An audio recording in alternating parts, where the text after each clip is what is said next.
Live at the door. All right.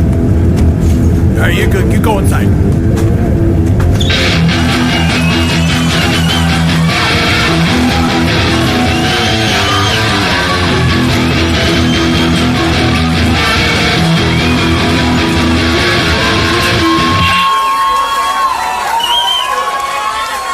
Good morning, everyone. I am Lucky. I have fucking Jake from Counterintuitive Records with me. Good morning. Good morning. Good morning. So what's cool about you and I've been trying to find a time to do this is that you run the store. You have a brick and mortar. This is no longer just, oh yeah, look at this. It's no longer just the digital thing.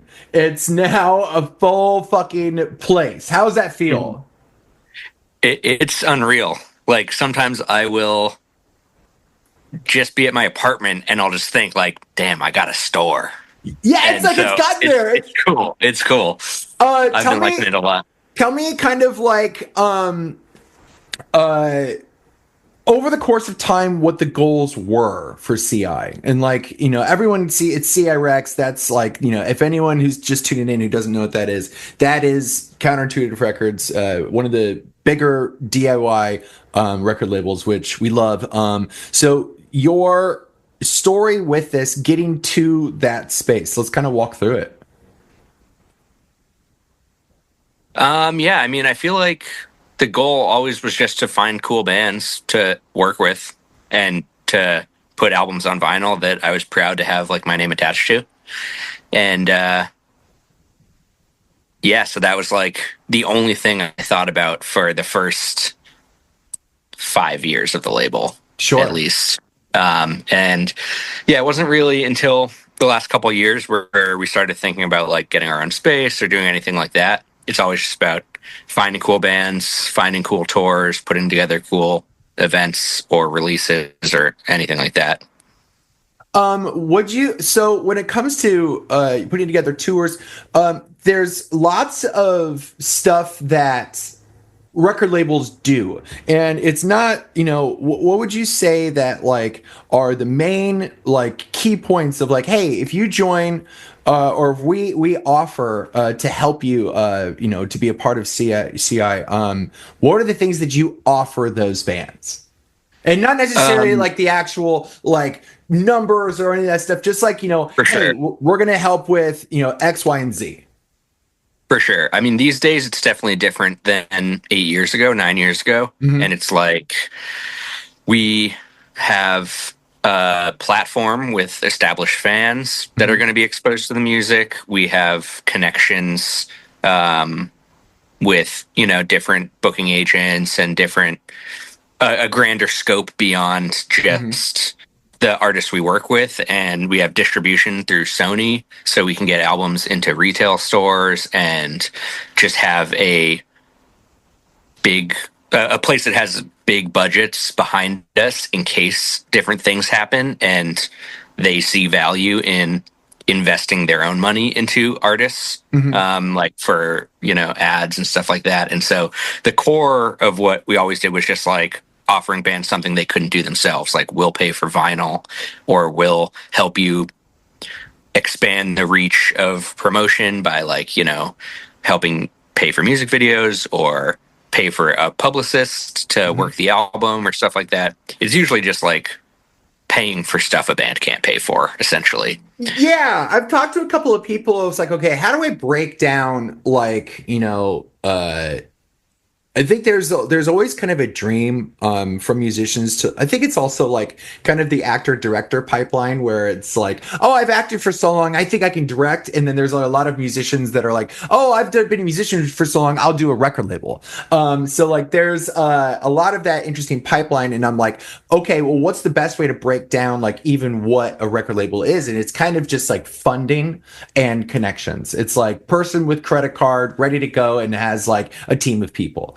So that's really sick. But the one thing that I want to kind of dive into is the Sony thing. The relationship that you have with Sony is, I feel like when I talk to record labels, that is something that is a rarity. Like to have like this pipeline to so one of the bigger ones. What was it like talking to them to kind of just establish that relationship? Kind of how did that come to be?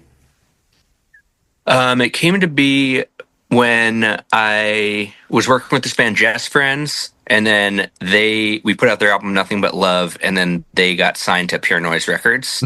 And so I got introduced to Jake from Pure Noise and was at a turning point in the label where I was basically like, what did you do when you were at this point?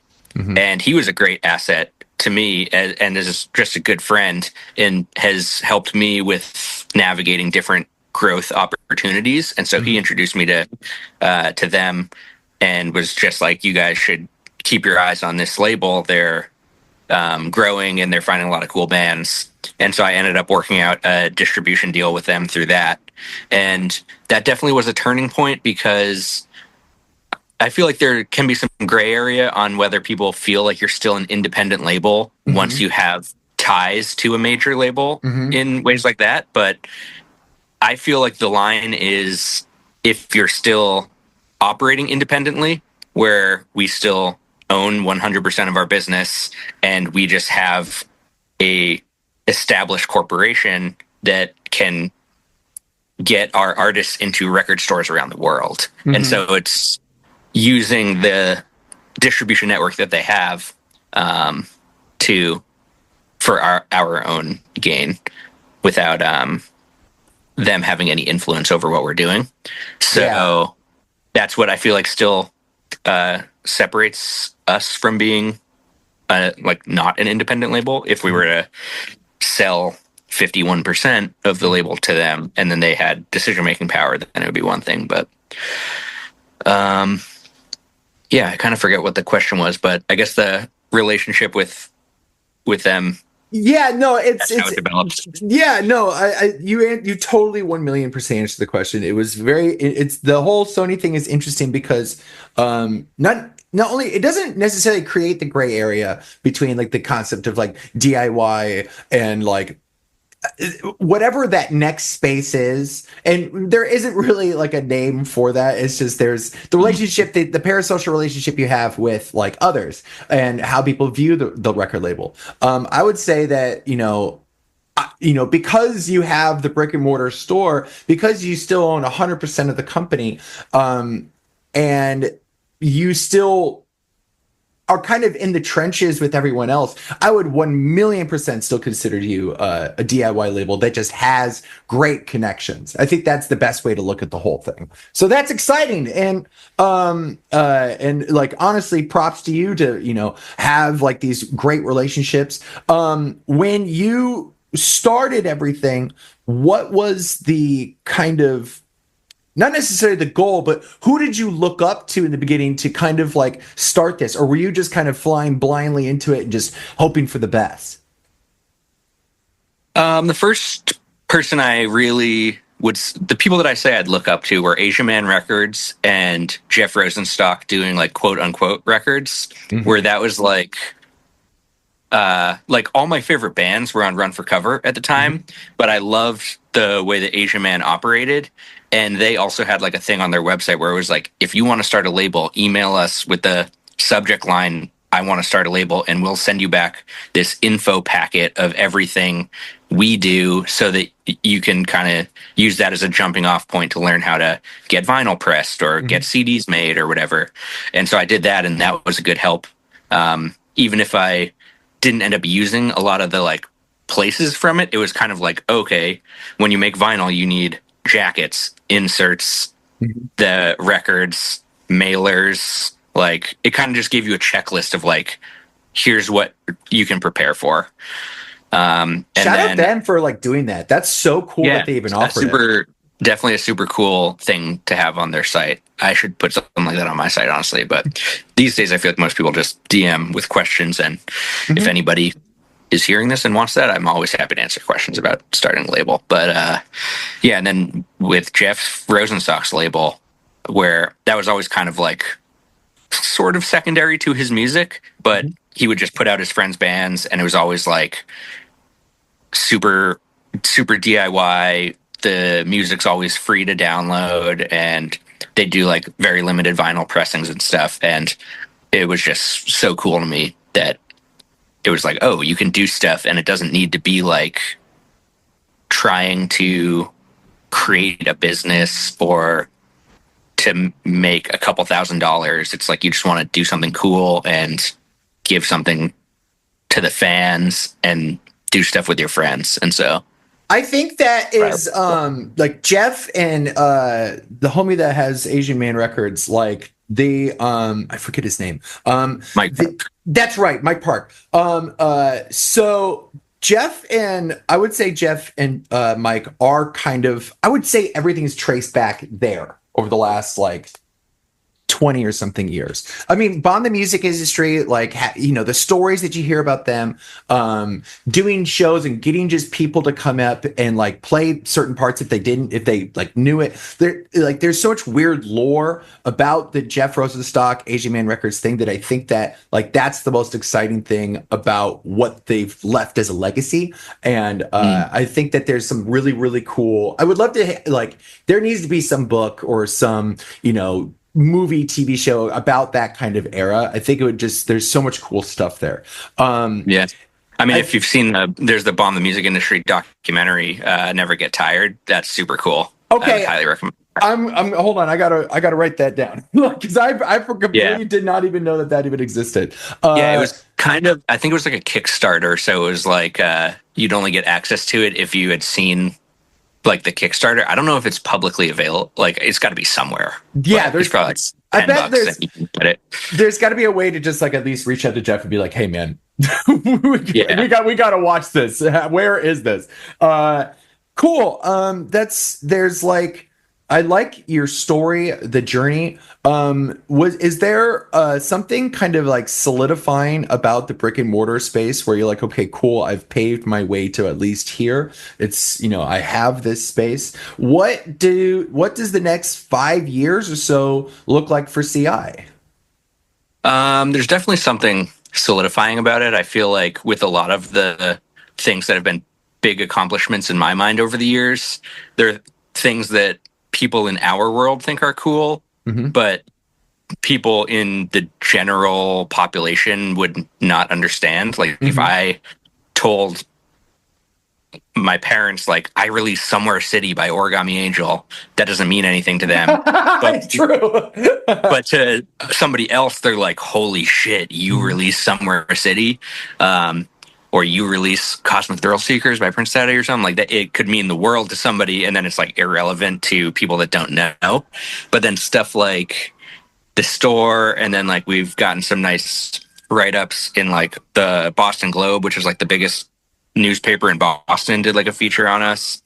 And a couple years ago, we got to be on like ABC News, did a feature on like coming into my apartment and interviewing like me and Dan Sweeney, who's like the label manager, and stuff like that is for like the old heads or like the people that don't know anything about the music that are like my peers or my friends from growing up or something. It's like when they see that, they're like, oh my God, this is like real. This is actually something. So I feel like that was a cool thing with the store where it's like old people or people that don't know anything about this world, they understand like opening a store's hard in any industry.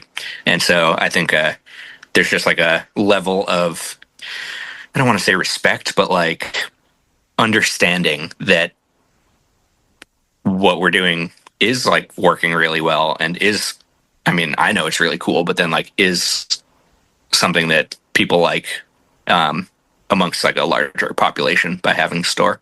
Yeah, there's something really, really cool about like, 100% the online thing, like the alchemical process from going from digital to physical, like that medium change. It's, you know, you're going to have so many more eyes on it. And you made a really, really good point about like, bring up, I released Somewhere City. There's just, there's so many of us that are like, holy fuck, like that's the homie. There's this guy that like, you know, oh my God, it's you. And like, I've always tried to like figure out what like the sample size of that many people is. And it's like, like I try and imagine like it's like 200,000 people like online that like know about that record, can like that know enough to be like, okay, oh yeah, that's right, that record. Where like now you have this physical space that has eyes available for everyone. Like, Yeah. and that is like that weird transition. When you like unlock the store, well, actually, so you bought the space and then filled it, right? You didn't like get it built. Yeah, well, we lease the space, Cool. and then it's a part of like a corner of buildings or like a businesses. So we're just like plopped in the middle of like between some other businesses. Cool. And then it was just like a blank slate when we got in, and so we built out everything inside of it, but it was like a pre-existing like shape and room and stuff. Okay, cool. So that's kind of cool where you got to kind of play Sims a little bit. Like Yeah, that was my favorite part, honestly. Because the entire time, like I'm already like an eBay, Facebook Marketplace kind of guy. Like I like the hunt, and then when I had an entire place where it was like I can make this exactly what I want, I don't need to rush myself. Like I was like, if it takes me 6 months to put this together, so be it. Like I just want to make it epic, and so the entire time that was happening, I was just thinking like this might be the only time I ever get to build a store. Like, Sure. maybe I end up not liking the store. And then when the lease is done, we're like, yeah, we did that and let's move on to something else. Or maybe we really like it, find another place, do a bigger one. And so I guess that kind of goes back to the 5-year question of like, yeah. I ideally would love to find a bigger place where we can do more because this is already like a very limiting size. It's a super small place, but it's been cool having the like public I don't know, it just feels like kind of more of a community type space than just like posting on Instagram. It's like, Yeah. oh, people can come in. I already have regulars that come in to see like what new like retro games I have because I've been selling retro games out of the store. And yeah, so it's cool having like that actual face-to-face interaction with people in a world that's been so deeply bastardized by internet promotional culture. Yeah, so that's actually something really interesting is like, okay, cool. There is kind of the term, well, I'm going to use umbrella just because I think that that is the best way to explain it. Where like in the beginning, it's about finding cool bands, getting cool records out. Like let's do tapes, let's do vinyls. And then the umbrella gets bigger and you're starting to cover and do more and more things. Now, getting before the space that you have, you were in just this digital thing of like working with bands and like, getting shirts and merch and publication and lots of different stuff. Now that you have like a physical space, you can venture into more things like, selling retro games and stuff. What are like the spaces that you are trying to move into now that you have this physical space? Because it's like, it's not just a merch store anymore. It's not just a representation of you. You can like kind of go further. What are you reaching for now? I don't know. I feel like nothing specific. Like I don't care about turning it into like a thriving game business or anything like that. I feel like, which incidentally would probably sell more games than music out of here so far because it's just like such a bigger market. And but I don't know. I feel like I'm just going for like a vibes based thing, and so it's like if it would add to the vibe at all, I just want it to be a store that I would think is like the coolest store ever if I found it in the wild somehow. And so just anything that adds another layer of depth to it where somebody's in here for 20 minutes and 20 minutes in they're still like noticing stuff that they think is cool that they didn't notice until that point, because there's just like the more you look, the more there's just like random stuff everywhere that could be like appealing to you or just like something you think is cool. I think that there's something really interesting about like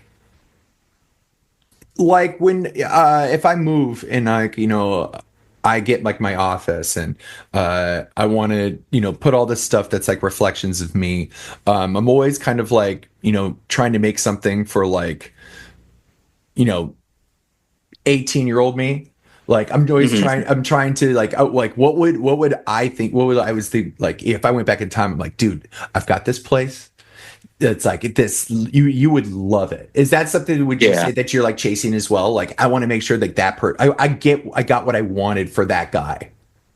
I feel like I kind of did that already to an extent where like Cool. when I was that age, like I dreamed of like going on a DIY tour or like playing in a band or I don't know, just like finding purpose in some kind of way with music. And I feel like I have been super, super lucky to get to do all those things in my 20s. And so, yeah, I feel like 18-year-old me didn't even have like interests that were cool at that point. Like, I feel like I'd outgrown my cool interests.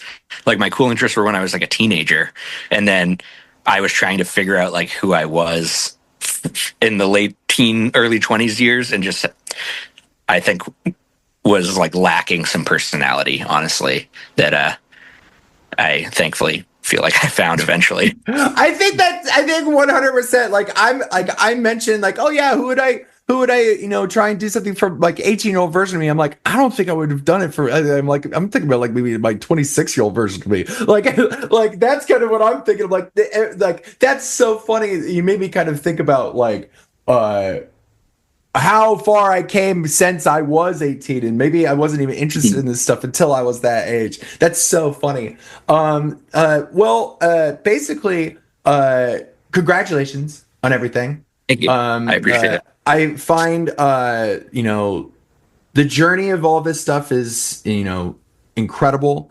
It's hard and weird, and you know, there's more people that need to be talking about this kind of stuff, and you know, because you know, we can have, you know, go on Twitter all day and you know, shit post and you know, talk about promotions and you know, make friends online, but you know, having, you know, not only this space but like the success of the record label, like it's just so cool. I feel like you have, does it feel like you're not like flying by the seat of your pants? Like was there a moment where you were like, okay, cool, I think that this is like something I could do for a long period? For the label, Like for everything that you were like trying to work on the last like 15 or so years. yeah, I feel like it probably took me like 6 or 7 years of doing the label before I was like, oh, not only like do I feel like I kind of figured this out, but I actually feel like I'm kind of fucking sick at it.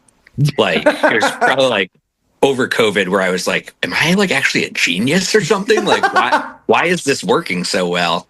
And I don't think that I'm a genius. I think I just got lucky I think that I put myself in a position to get lucky, but then you have to have, the sad reality is that you can put out amazing bands, but if you don't have Best Buds by Mom Jeans, Somewhere City by Origami, 5 releases with Prince Daddy, like 8 releases with Origami now. Like if you don't have that stuff, then you don't make it through the 12 albums that don't make you any money, and you spent $3,000 on each one.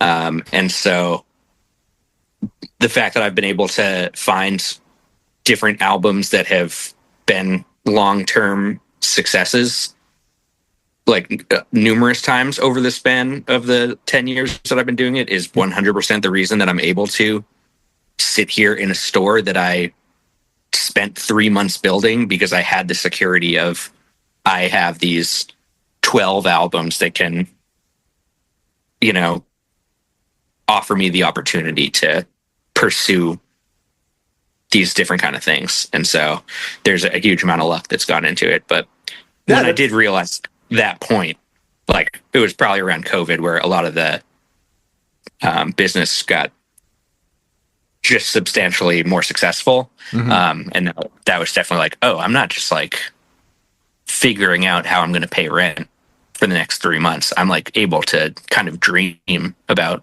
what do I want to build this into? Where do I see this going?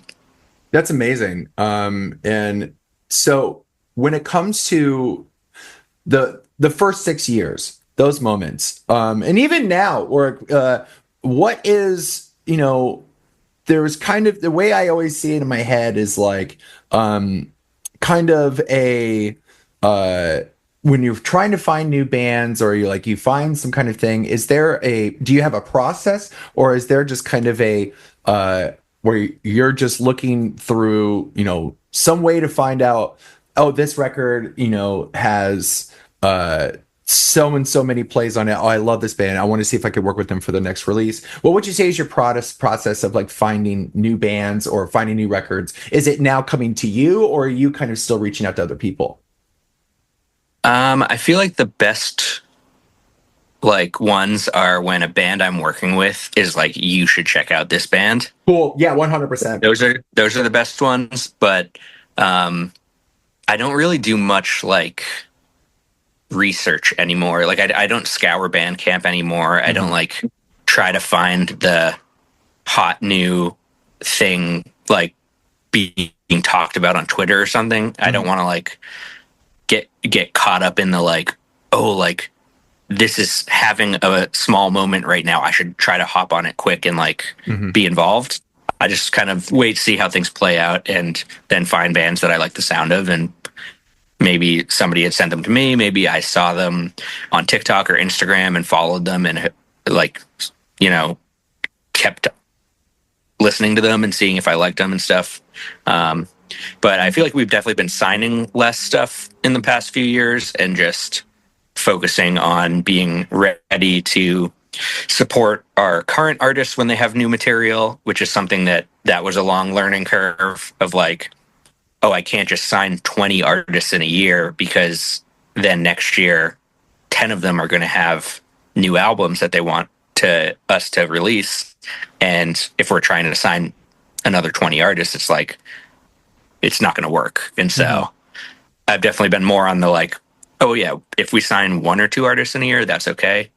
If we sign 5, that's awesome. It's just like whatever comes our way and makes sense. So no, I love that. Definitely a little more passive on the A&R stuff. So like in the beginning, what would you say, like, as someone that was like, okay, cool, I'm going to do this record label, was there like that grind of like scouring and like, you talked about kind of the Facebook marketplace thing. Would you say that you are just a hunter by nature, where like you used to do that and, you've moved from doing that on bands now to just going that on Facebook and stuff like that?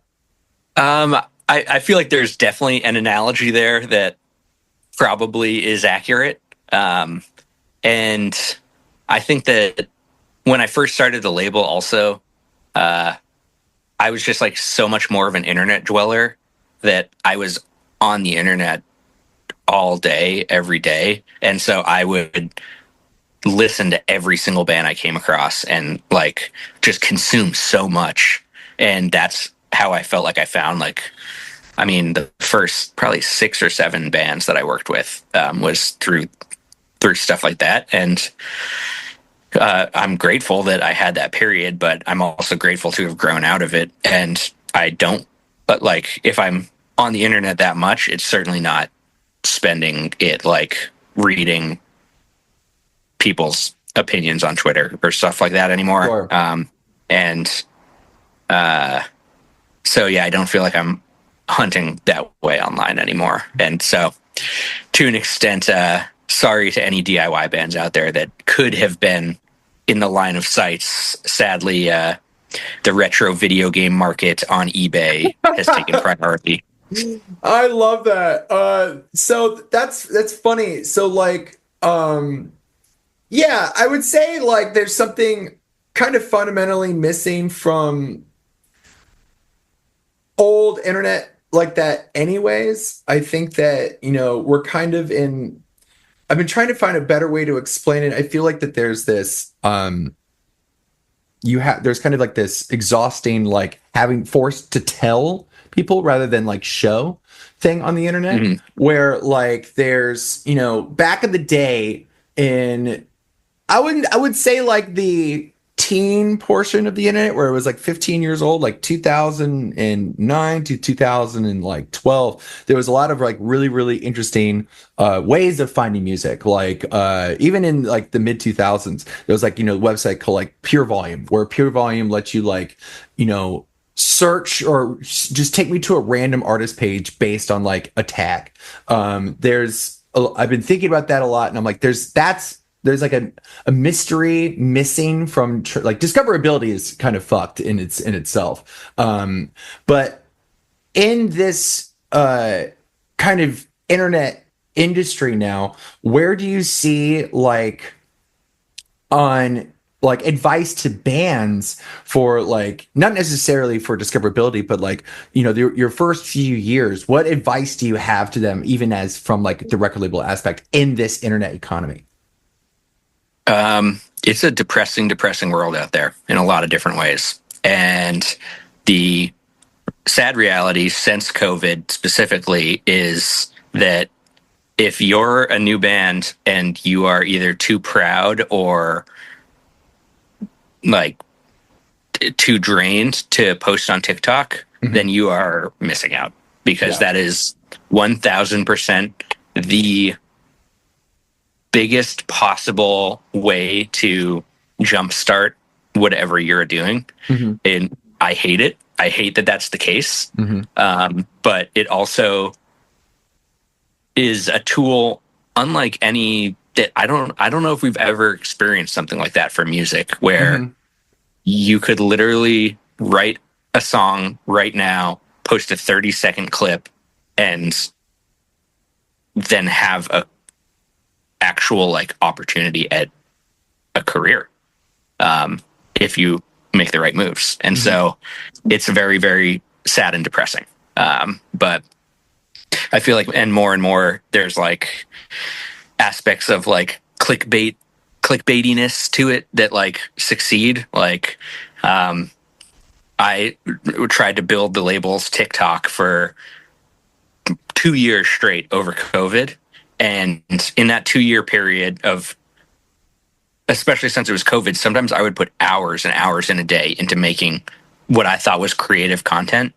And in 2 years, I got us from no followers creating the account to 5,000 followers, and was like, okay, that's pretty good. And in the last like 4 months since Mom Jeans had this viral like success on TikTok, I've posted maybe 20 videos where I just say I'm the label that released Best Buds, and it's just like a silent video of me as the song plays, and I've doubled our followers up to 10,000 from a 3-month window of posting I'm a member of Mom Jeans. Well, I'm the record label, but we released Best Buds. And it's like there's just like something about the algorithm that is just so clickbaity, and it like your success is based off of using stuff that's already got a proven track record of success. And like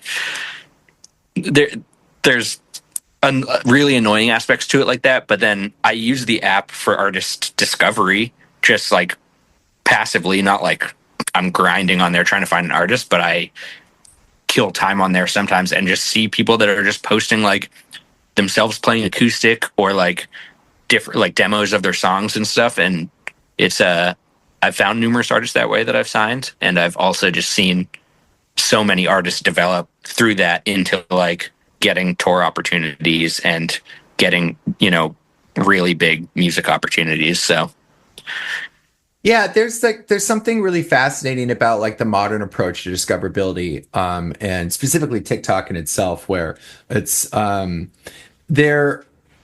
it's almost like when the success happens, it feels silly, where it doesn't like, sometimes it's like, oh, yeah, this works. People are fucking with this thing. Oh, that, you know, that video was just made in 30 seconds, where the other videos I made took hours. Oh, that the dissonance is there. There's a little bit of silliness there. And so maybe I think that, you know, I think that there's also, maybe it's like the cringe part where you have to try and get yourself away from the cringe part, because there is just so much of that, like on the TikTok, the music side, the Instagram side, everything, where, you know, if you want to get in front of people, you have to be where the people are. And that is, you know, the weird part of, you know, how much do you want it?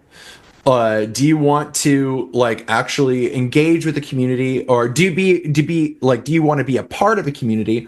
Do you want to tour for the rest of your life? Do you want to make records? I think that, you know, TikTok, the availability for like lets you ask the question like, what do I want?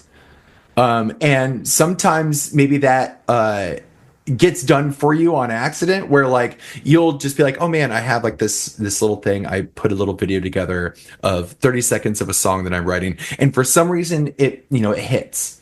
And there's, I think, the weird dissonance there for like, you know, oh man, it kind of feels like Russian roulette. Like no one knows when it's going to hit. And that is maybe the dissonance there. Like maybe I don't, you know, some people have been posting for, you know, a full year straight of, and, you know, 100 views here, 500 views there, and like nothing will hit. And then one person does. And so maybe there's like some issue there of like jealousy, some ingrained sociological issue there. But the thing is that is where it's at. That's where the eyes are at, that and reels and everything. And so it is just kind of like, that's the fucking game right now. And I think like that's, I'm always intrigued of like what everything's going to look like a couple years from now.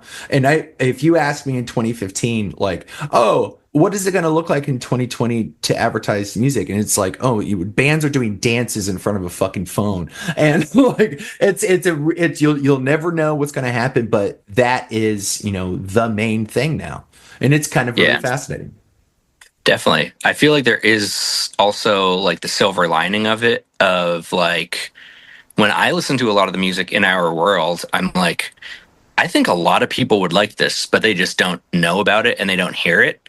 And so I feel like there's something crazy validating about like a band like Pinegrove or Mom Jeans that have gone crazy viral because of TikTok. And it was just like, these were bands that were already popular in our world, but once they got just like through that ceiling and got exposed to people outside of our world, all people from all walks of life do like it, and they just had no way of being exposed to it. Mm-hmm. And so there is that like part of me that's like, I think a lot of this music could appeal on a grander scale, but it's like just not, we just don't have a way to like get it to the masses like that. Mm-hmm. And so it is cool that there is always like the thing in the distance of like, if this does somehow work out, like one video could be the difference in getting to that audience that would appreciate you. Yeah, I think that like it is, you can, and it's there's this thing like where, you know, I have to tell people about me. If I have to tell people about the music that I'm doing, and that is, you know, it is a storefront out of a billion storefronts in the same mall. Like it is, yes, it like. It is 1,000,000% necessary. I'll never forget when I started in my band, and like I was talking to my wife, and she was like, "Don't post on TikTok. It's cringe. It's weird." And I was like, I don't want to do the cringe part. Like you have freedom to like decide kind of how like you want to present your thing to everyone. And I think that's also really important as well, where like if you get locked into this thing that you do all the time, that's where like the success was more of a spike rather than like this bigger thing. And it's just really, really fascinating to say like, yes, it is possible to do all this stuff. But like you have some thought into it, you know, there's not enough classes or teaching people about like, what to do in these spaces. They're just learning from what everyone else is doing in these spaces. And so there's that in itself can be its own creative echo chamber. So it's just the whole thing over the last 5 years or so has just been really fascinating to see. Like, yes, the Pine Grove thing, Hop It Up was just like, it wasn't even them posting it. It was just like that random guy creating that little dance for it. Yeah. And it was like the saddest dance in the world. It was perfect. But that song, I think there was a great moment in some live show that they did where homie had just found out about it blowing up because he wasn't even on TikTok, and like suddenly seeing that song blowing up, and he was like, what am I supposed to do with this? And it's just like this lucky thing that happened to them, again, despite them being like, yes, they put the work in and done all this stuff, but like even not being on TikTok can make you successful on TikTok, which is like fucking crazy. Yeah, they better have given that guy a nice check. Yeah. They're living quite well off of that increased streaming revenue. And so if that dude didn't get 50 grand in the mail one day, there's a crime there, in my opinion. I think that there's just, it's really fascinating, just like, on a marketing level, how it all can work. And it's all interesting. It's all weird. And being in a band is stressful. I think that being in a record label is stressful. Like, there's nothing that isn't stressful and weird about this system that we live in. And so there are wonderful... I think that's maybe why we all do this, is because, something that gets us through all this is the music that we do listen to and the things that we do participate in. So maybe that's the whole point of this whole thing, is just to, get more music out there that are not necessarily saving lives, but making people feel fucking better.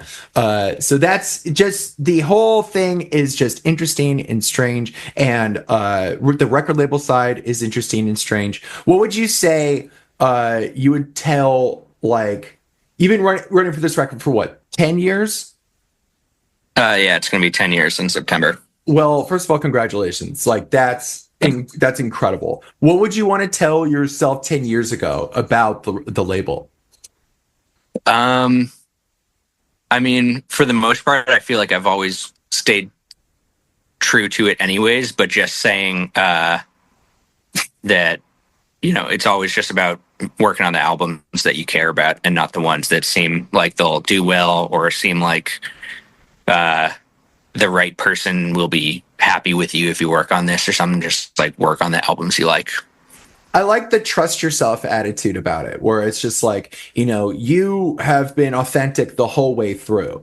You knew kind of how it was you didn't necessarily know how it was going to happen, but you knew exactly how you wanted to do it. And that didn't change the whole 10 years. So that is like really, really fascinating. I think that it really is a DIY aspect, where you're like, okay, listen, I'm going to keep going with this idea. I love the brand that's happening. I'm pulling these pieces together. It's starting to be a more focused, less fog of war kind of thing. So just, 1,000,000%, fully congratulations on 10 years.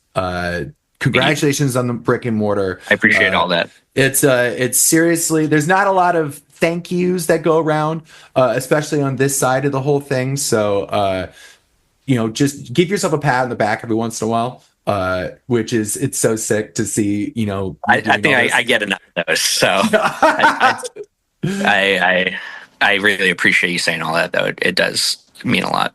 Absolutely, big guy. Well, listen, just thank you for your time today. I'm going to probably put something from Somewhere City on in the middle of all this.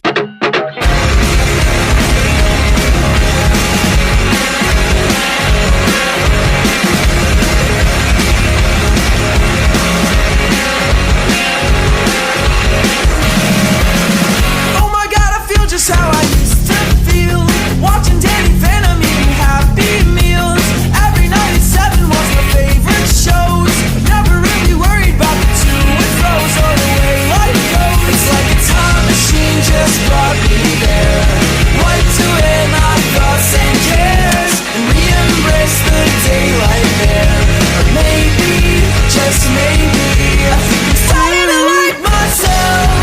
I think I'm right where I need to be.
should rephrase that. And but just thank you. Just have a wonderful rest of your day in your shop. We'll talk to you later. Yeah, thanks so much for having me. Really appreciate it. And Absolutely, Jake. see you soon. See ya.